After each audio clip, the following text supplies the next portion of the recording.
Ok, chicos, básicamente es para terminar lo del tema porque realmente necesito terminarlo hoy. ¿Por qué? Porque ya quiero que la otra semana veamos otra cosa. Entonces, eh, era para terminar el tema. Estábamos hablando de las revoluciones, ya me faltaba poquito. Entonces, voy a terminar ese tema y daría por concluida la clase. Sí, ahorita me da chance mientras se terminan de loguear. Entonces, estábamos hablando de la revolución. Bueno, ya habíamos visto lo de la revolución cubana, lo de la revolución mexicana y iba a hablar sobre la revolución en Nicaragua, ¿cierto? ¿O me faltó algo de la revolución cubana? ¿Me indican, por favor? Creo que no, ¿verdad? Chicos. Profe, a mí hubo un toque en que el Zoom me sacó y yo solo logré escuchar cuando estaba hablando sobre lo de Chile. Ok, le voy a repetir entonces. Lo que pasa es que así, mientras todos se van logueando, tengo que estarme devolviendo y todo eso. Entonces voy a esperar a que todo el mundo se loguee porque si no, no vamos a avanzar. Ok, entonces estaba hablando, bueno, ya les había hablado acerca de, bueno, les había puesto el ejemplo del caso de Chile, ¿verdad? Con lo que sucedió con Salvador Allende y la intervención de Estados Unidos y la colocación de esta dictadura de Augusto Pinochet. Eso lo vamos a ver más adelante también. En el caso de la Revolución Mexicana, igual que la Revolución Cubana. Ok, entonces, en el caso de la Revolución Mexicana, como les había mencionado, recuerden que siempre que nosotros hablamos de una revolución, es esta idea de que el pueblo toma el poder por medio de la fuerza, ¿verdad? Eso es lo que significa la palabra revolución. O sea, el pueblo se va a revolucionar contra ese poder que está ahí, igual como lo vimos en la revolución rusa. En el caso de México y en el caso de Cuba, tienen unas características similares en el sentido de que tenían líderes que se habían convertido prácticamente en dictadores, que se habían instaurado del poder y no se querían ir con el beneplácito de los Estados Unidos. Entonces, en el caso de México, la revolución duró 10 años. Fue un periodo de muchas luchas, fue un periodo muy intenso. El líder que estaba en México era Porfirio Díaz y los líderes de la revolución van a ser dos, Emiliano Zapata y Pancho Villa. Y en el caso de México lo que logran es una reforma agraria de tal manera que la tierra le pertenezca al pueblo. En ese tiempo la tierra era dominada como por terratenientes, o sea, el pueblo no podía trabajar la tierra. Entonces eso es lo que se van a lograr. Se logran las mismas o reformas muy parecidas a las de la Revolución Rusa, o sea, que son reformas de tipo social y llegar hasta elecciones democráticas, en donde pues va a dominar la escena política durante mucho tiempo el PRI, era el único partido que estaba en ese momento, que se vuelve un monopolio del poder, pero bueno, este, eh, en el caso de México eso es lo que nosotros vamos a tener, ¿verdad? Eh, Y bueno, ahí nos dice quiénes fueron los que realmente, bueno, en casi todas las revoluciones siempre van a ser los sectores menos favorecidos. En ese caso, casi siempre vamos a ver a los campesinos y a los sectores más pobres de la sociedad, ¿verdad? En el caso de Cuba, yo ya les había explicado lo de la revolución cuando vimos lo de la crisis de los misiles. Ahí les había hablado de cómo en el poder estaba este líder. Em, Vamos a ver si hoy ando como un poco dispersa, no sé por qué me ha costado tanto. Cuando ando dispersa se me olvidan los nombres. Fulgencio Batista. Y lo que hace Fidel es básicamente, es que estas son las cosas que me sacan del hilo. Pero bueno, vamos otra vez con paciencia. Ok, vamos a volver otra vez.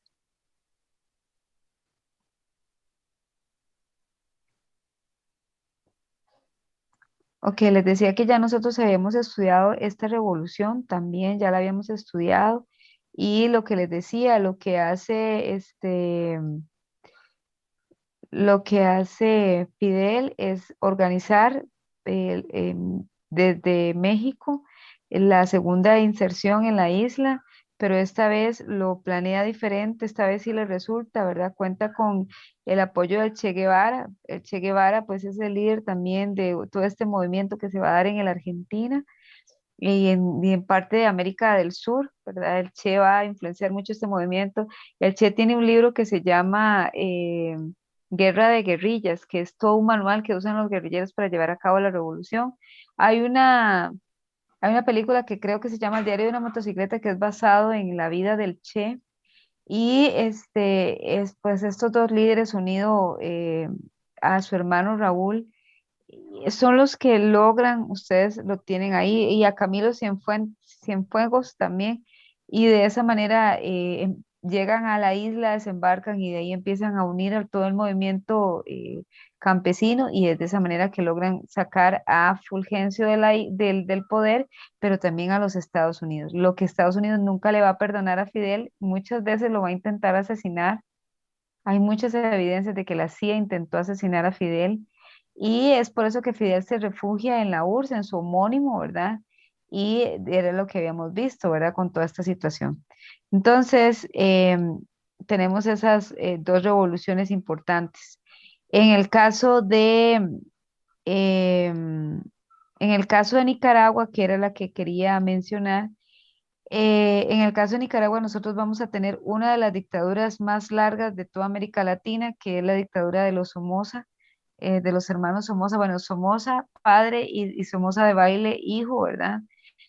Y con el apoyo de los Estados Unidos, vamos a ver la lucha del movimiento guerrillero sandinista, ¿verdad? Que es este movimiento el Frente Sandinista de Liberación Nacional, que es el que se va a enfrentar y el que al final logra derrocar a Anastasio Somoza, que estaba ahí puesto también por el gobierno de Estados Unidos. Entonces, lo que hace Estados Unidos es que crea un grupo paramilitar, que es lo que nosotros vamos a conocer como la Contra, que son, pueden ser también soldados, ¿verdad? O del mismo ejército, pero que se vuelven asesinos a sueldos que se enfrentan contra los sandinistas.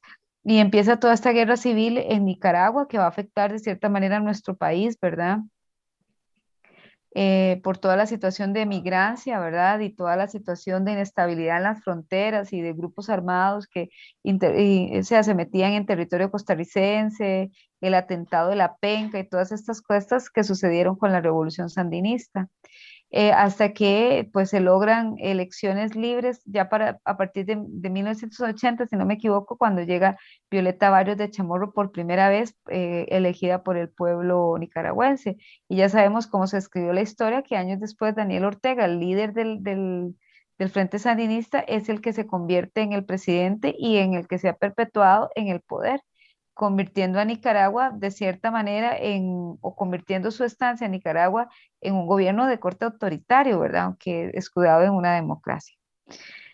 Y eso es lo que nosotros tenemos. Y en el caso de Bolivia, que nos dice que es uno de los pocos movimientos, o el único, creo que sí lo menciona, iniciado por obreros mineros, ¿verdad? O sea, por eso les digo que son clases medias, bajas, que lograron realmente hacerse con el poder, ¿verdad? Dice que contrariamente,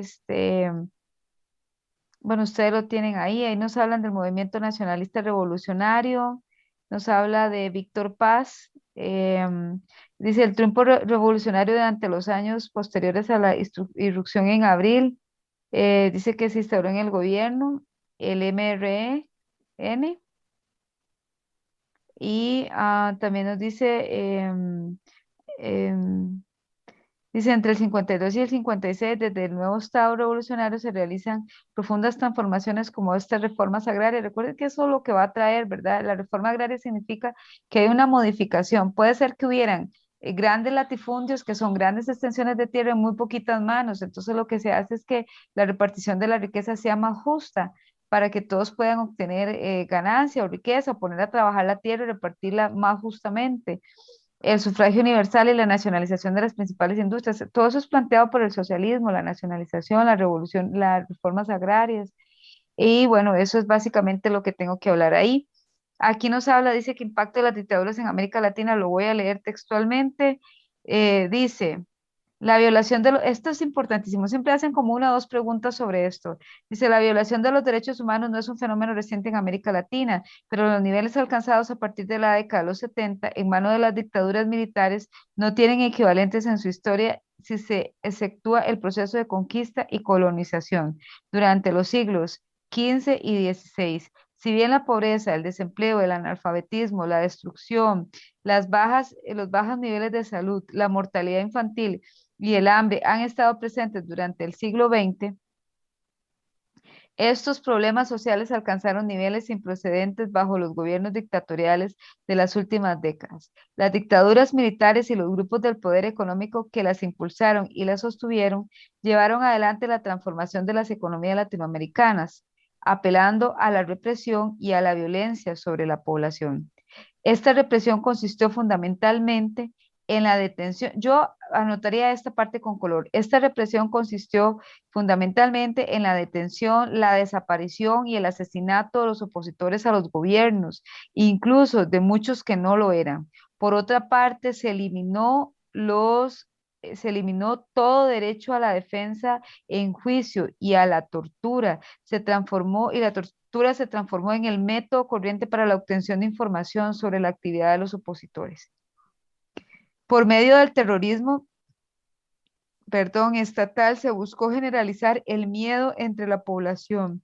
La amenaza, el y el uso permanente de la fuerza amenazó a toda sociedad. Obreros, estudiantes, empresarios, jóvenes, adolescentes, ancianos, bebés y niños, deportistas, intelectuales y discapacitados, todos se transformaron en posibles víctimas. A pesar de las a pesar de las diferencias que presentan las dictaduras militares, poseían una forma política común, caracterizado por la supresión de la mayor parte de los derechos civiles, políticos y sociales. Las Fuerzas Armadas se consideraban como la institución que representaba los valores de la nacionalidad y que tenía la misión de curar a una sociedad de los males que la afectaban. Se disolvieron los partidos políticos, se suspendió su actividad y las Fuerzas Armadas controlaban todos los recursos del poder. Los desaparecidos constituyen una de las más pesadas herencias dejadas por las dictaduras militares en América Latina, casi todas puestas por los gobiernos de Estados Unidos. A diferencia de lo ocurrido en los detenidos y encarcelados, la mayoría de los secuestrados eran encerrados en centros clandestinos de detención, de los cuales se les trasladaba para ser asesinados. A partir de los secuestros, los familiares que comenzaban a solicitar informes de las autoridades, creyendo los prisioneros en algunas cárceles del país, encontraban que los miembros de las Fuerzas Armadas siempre negaban tener conocimiento de estas personas y de lo que les había ocurrido. El drama de los desaparecidos es aún una de las heridas abiertas en las sociedades que lo padecieron y que solo puede cerrarla la justicia. Terrorismo estatal se denomina a este modo a las acciones represivas llevadas a cabo por grupos militares y civiles que conformaban las dictaduras de América Latina, consistentes en el secuestro, la desaparición, la tortura y el asesinato de hombres, mujeres y niños, con el propósito de atemorizar y evitar cualquier tipo de disconformidad o descontento frente a las políticas económicas llevadas a cabo desde el gobierno. Uno de los aspectos más sorprendentes de las dictaduras militares que se desarrollaron en América Latina lo constituye el hecho de que todas ellas se ejercieron elaborando un discurso en el cual se decía preparar las condiciones para el ejercicio de verdaderas democracias, aun cuando para ello se deberían anular algunas de las todas las premisas de la misma. Los dictadores accedían al poder diciendo proteger la democracia, amenazada por la crisis económica y las protestas sociales. En nombre de la democracia, los gobiernos dictatoriales violaban todos sus principios, despreciaban la voluntad de las mayorías y anulaban o reemplazaban las constituciones. En la mayoría de los casos, cuando la constitución lo permitía, los dictadores se hacían reelegir regularmente mediante el fraude o la represión de los opositores. En caso contrario, anulaban la constitución o designaban algún testaferro. Las dictaduras militares constituidas en la década del 70 en América Latina justificaron las acciones represivas que llevaron a cabo mediante la denominada Doctrina de la Seguridad Nacional. Esta doctrina se inscribió en el contexto del conflicto que enfrentaba a los países centrales del sistema capitalista liderados por Estados Unidos con los países ligados a la Unión de Repúblicas Socialistas Soviéticas. Y eso fue en el contexto de este periodo. Bueno, chicos, hasta acá. Esto es lo que tengo para el día de hoy. Nada más comentarles que en semana 10, bueno, si no hay dudas o consultas, en semana 10 yo subí los cuadros comparativos que dan cierre final a Historia Mundial y una práctica de repaso, que esta práctica de repaso son ejercicios y una antología también de resumen, que es una línea del tiempo. En la guía de trabajo autónomo, que es la que corresponde a esta semana, yo les pongo que deben de realizar los ejercicios de los exámenes adjuntos, del ejercicio 1 al 22, perdón, del adjunto, que es este. Entonces, hacen de la pregunta 1 a la 22 y la reviso la otra semana. ¿Cuál es el documento adjunto? El que dice práctica de repaso. No quiero que me pregunten porque vea que lo estoy explicando. Bueno, no importa si me tienen que preguntar, pero digo yo ya lo expliqué. De la pregunta 1 a la 22, eso es lo que tienen que hacer en la guía de trabajo autónomo. Ahí está la presentación de la caída del socialismo, que ya nosotros lo habíamos visto. Yo no lo voy a repetir, ya la habíamos visto. ¿Y dónde está lo que vimos hoy? La década de los años 60 está en semana 9 y no, lo demás era una lectura que hicimos de la antología. Entonces, eso sería por ahí. Voy a tomarle un screen a, a la cantidad de personas que lograron unirse a la, a la presentación. No sé, Viviana, Tiffany, Paola, Laura, Kevin, Ingrid, Graciela, Gabriela, Cecilia, Andrea y Alexander, si tienen alguna duda, consulta, que este es el momento.